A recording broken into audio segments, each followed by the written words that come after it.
출애굽기 1장 15절에서 22절까지 교독하십니다. 여러분 짝수절 읽어주십시오. 애굽 왕이 히브리 산파 십브라라 하는 사람과 부하라 하는 사람에게 말하여 이르되 너희는 히브리 여인을 위하여 해산을 도울 때에 그 자리를 살펴서 그를 죽이고 딸이거든 살려. 그러나 산파들이 하나님을 두려워하여 애굽 왕의 명령을 어기고 남자 아기들을 살린지라. 그들에게 이르되 너희가 어찌하여 이같이 남자 아기들을 살렸? 산파가 바로에게 대답하되 히브리 여인은 애굽 여인과 같지 아니하고 건장하여 산파가 그들에게 이르기 전에 해산하였더이다 하매 하나님이 그 산파들에게 은혜를 베푸시니 그 백성은 번성하고 매우 강해. 그 산파들은 하나님을 경외하였으므로 하나님이 그들의 집안을 흥왕하게 하신지라. 그러므로 바로가 그의 모든 백성에게 명령하여 이르되 아들이 태어나거든 너희는 그를 나일강에 던지고 딸이거든 살려두라 하였더라. 아멘.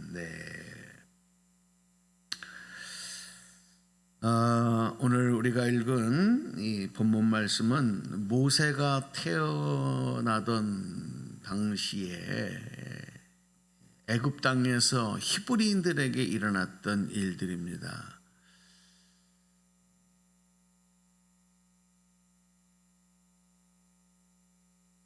애굽 왕 바로가 히브리 민족들이 점점 인구가 증가하면서 그 힘이 위험적인 요소가 되는 그런 것을 방지하기 위해서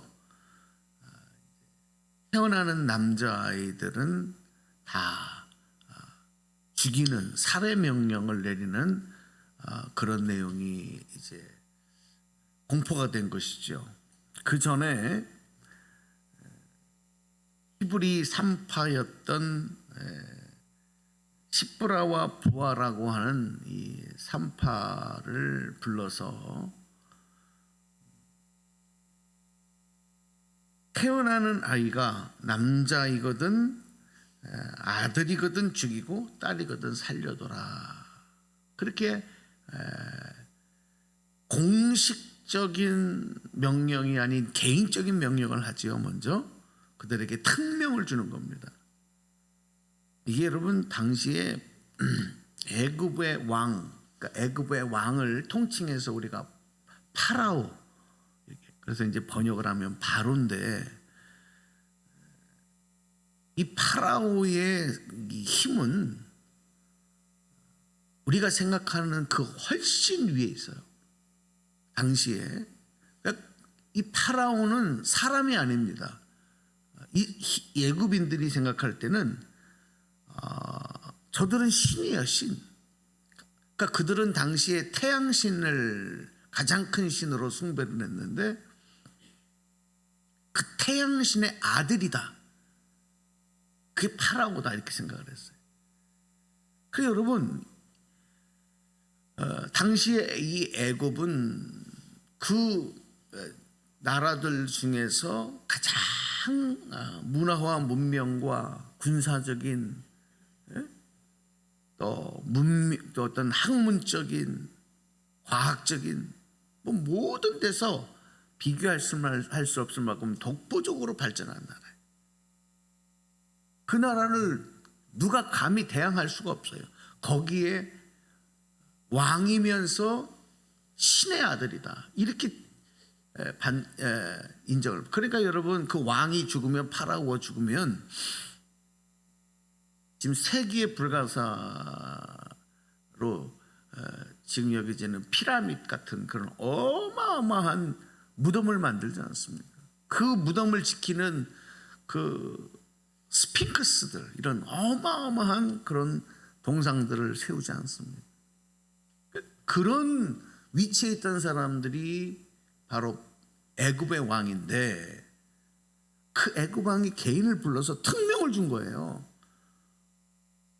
이거는 거절할 수가 없어요. 거부할 수가 없어요. 그런데 우리 17절 말씀에 보면 이 산파들이 애굽의 바로의 명령을 지혜롭게 빠져나가는 거죠. 그대로 행하지 않는 거예요. 자, 17절 읽어보겠습니다. 시작. 그러나 산파들이 하나님을 두려워하여 애굽 왕의 명령을 어기고 남자 아기들을 살린지라. 예, 왕의 명령을 바로의 명령을 어기는 것은 이거는 3대 아니 그 사람만 죽는 게 아니라 그 가정과 모든 사람들이 이거는 다 몰살당하는 일이에요. 근데 이 산파들이 그걸 거절하고 그대로 행하지 않습니다. 죽이라 했는데 죽이지 않아요. 이유는 뭐예요? 뭐라고 나와 있어요? 하나님을 어떻게 해서? 두려워해서. 누구보다 더 두려워해서. 바로보다 더 두려워해서. 이겁니다. 바로가 무서워서 그 권력과 그 힘이 두렵지 않은 게 아니에요. 그것보다도 하나님이 그 위에 계신 분. 할렐루야. 이겁니다. 이 믿음 때문에요. 하나님 절대적인 신권주의, 신본주의. 여러분, 히브리 산파들이지만 요즘으로 말하면은 뭐 의사라고 해도 되고 산부인과 그 간호조무사라고도 할 수도 있고, 그렇죠? 아기를 받는 직업을 갖는 사람들이잖아요. 이 사람들이 하나님을 바로보다 더 높은 곳에 계신 분으로 믿고 의지하는 믿음이 있었다.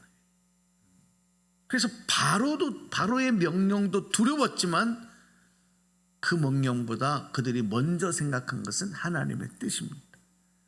여러분 보세요. 우리가 세상을 살면서 이렇게 할 수밖에 없는 상황들과 형편들이 생겨요. 그것이 뭐 다양하니까 다 말할 수는 없겠지만 그렇지 않습니까? 그때 우리가 항상 먼저 생각해야 될 것은 지금 환경적인, 조건적인, 세상적인, 인간적인 상황은 이렇게 해야 되는데 우리는 여기서 한 가지 질문을 더 해야 되는 거죠. 그 질문이 뭡니까? 하나님의 뜻은 그러면 뭐냐? 하나님의 뜻은 뭐지? 지금은 상황적으로, 조건적으로, 지금 현실적으로는 이렇게 할 수밖에 없는 상황인데 하나님의 뜻은 뭐지? 라고 하는 것을 질문해서 하나님의 뜻이 이것과 다른 거예요. 지금 이렇게 해야 되는, 현실적으로 해야 되는 것과 하나님의 뜻이 다르다고 할 때 이때 우리가 이제 갈등이 생기는 거죠. 이게 여기서 믿음이 나오는 거거든요. 어떻게 해야 합니까? 만약에 지금 현실적인, 환경적인, 조건적인, 인간적인 이 일을 하지 않으면 나에게 어떻게 돼요? 당장 손해가 오고 위험이 와요. 그런데 그것보다도 하나님의 뜻을 먼저 생각하고 그 뜻을 따라서 선택하는 것이 믿음이다. 오늘 저와 여러분에게 이 히브리 산파 십브라와 부하의 믿음, 하나님을 경외하는 신앙이 우리 가운데도 있기를 축복합니다. 그러니까 대강 타협하는 게 아니에요. 좋은 게 좋은 거고, 그러니까 하나님이 성경에 분명하게 우리에게 말씀하고 있는 거예요. 하나님의 말씀은 뭐라 그래요? 세상과 하나님을 겸하여 섬기라 그랬어요? 겸하여 섬기지 말라. 겸하여 섬기지 말라는 무슨 뜻이에요? 양다리 걸치지 말라는 거잖아요. 그렇죠? 좋은 게 좋은 거야. 그렇게 하지 말라는 거 아니에요. 그러면 이 말 속에는 무슨 뜻이 있어요? 절대적으로 무엇을 따르라? 하나님의 뜻을 따르라는 거예요. 세상도 섬기고 하나님도 섬기는 게 아니라 누구만 섬겨라? 하나님만 섬기라. 여러분, 이스라엘 백성들의 죄가 뭐예요? 이스라엘의 죄가 뭐예요? 이스라엘의 역사를 보면 그들이 고통을 받고 나라가 멸망하고, 예? 하나님의 심판을 받고 징계를 받고 그 원인이 뭡니까? 하나님을 안 섬겼어요? 그들은요, 하나님을 안 섬길 수가 없어요. 왜냐하면 뼛속부터 그들은 하나님을 믿는 신앙을 갖고 있어요. 조상 대대로부터. 마치 우리나라 사람들이 태어나는 순간 자라고 살아가는 동안 조상 대대로부터 내려왔던 유교 의식이 이렇게 있잖아요. 그죠? 우리 기독교인들도 마찬가지입니다. 이거를 버릴 수가 없어요. 여러분, 미국 사람들이 갖고 있는 생각과 한국 사람이 갖고 있는 생각이 똑같습니까? 뭐 그것보다도 훨씬 그 위에, 이건 종교적인 거기 때문에 하나님을 믿는 믿음을 지울 수는 없어요. 그러나 문제는 뭐냐면 하나님도 섬기는데 또 뭐도 섬겨요? 우상도 섬기는 거예요. 세상도 섬기는 것이고 세상의 왕과 하나님을 같이 놓고 하나님도 섬기면서 우상도 섬기는 거예요. 이게 여러분 징계받는, 그들이 타락한 증거다. 솔로몬이 지혜왕인데 그의 말년에 가서 보면 참 안타까운 실패적인 인생을 살아요. 그래서 솔로몬이 죽고 난 다음에 어떻게 됐느냐? 하나님 말씀하신 대로 나라가 어떻게 됩니까? 두동강이 나요. 나라가 분단되는 거예요. 솔로몬의 죄 때문에 그래요. 그 죄가 뭡니까? 말씀드렸던 하나님도 섬기고 우상도 섬기는 거예요. 이방의 여인들을 아내로 맞으면서 그들이 가지고 온 우상들이 온 나라에 퍼지면서 그것을 허용해요.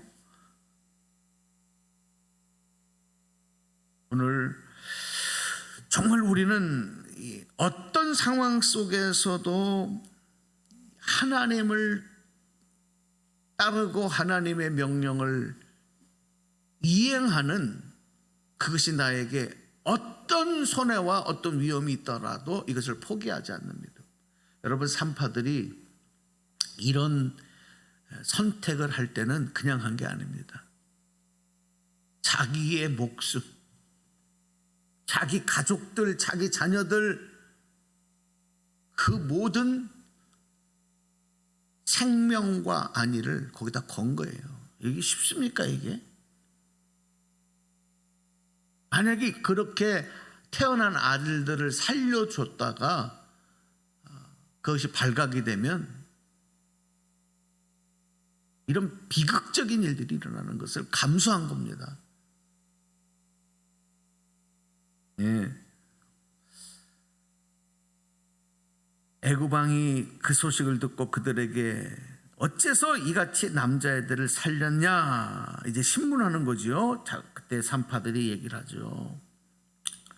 이 히브리 여인들은 애굽 여인과 같지 않아서 너무 건강하다는 거죠.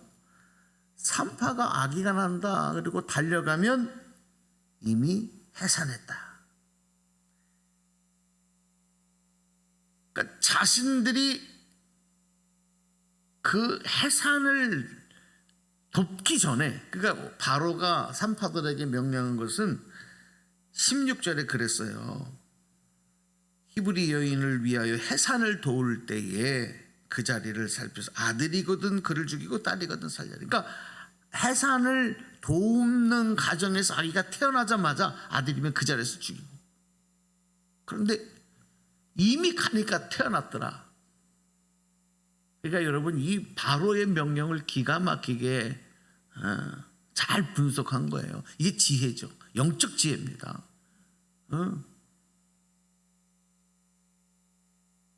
자, 이런 산파들의 모습을 보시고 하나님이 기뻐하셨다. 예? 그래서 은혜를 베푸시고 그 백성은 번성하고 더욱 번성하고 강해지게 하셨고, 그리고 이 산파들의 집안은 하나님께서 복을 주셔서 더욱 흥왕하게 하셨다. 그 20절 21절에 기록되고 있어요.